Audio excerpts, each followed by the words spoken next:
Welcome to FAW Trucks Southern Africa. I am Kosha Krishna, brand manager for FAW SA.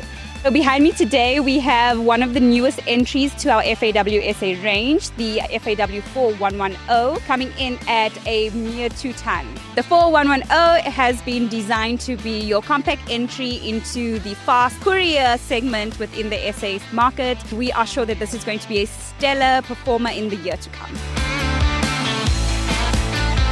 Entering into our HCV segment, we have 2 new variants making a show. We have our JK6 model 16260 AMT as well as MT. Each of these variants coming in at 8.5 tons.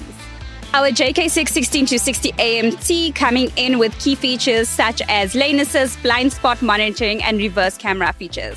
Key selling points of our JK6 16260 AMT include blind spot monitoring, reverse camera, and lane assist, with a variation of body applications being able to be customized according to your spec.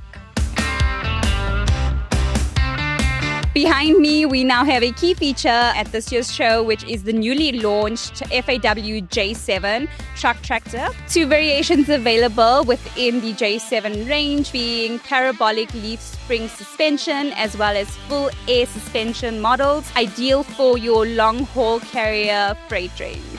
One of the key focuses has been to introduce a variant that focuses on standardizing enhanced safety features across our range, which is what the J7 features. Crash detection, lane assist, full 360 round view monitoring. Moving on to extras for this unit, we have recently introduced standardized air cons, refrigerator sets, full LED compatible components and dashboard features, as well as heated seats.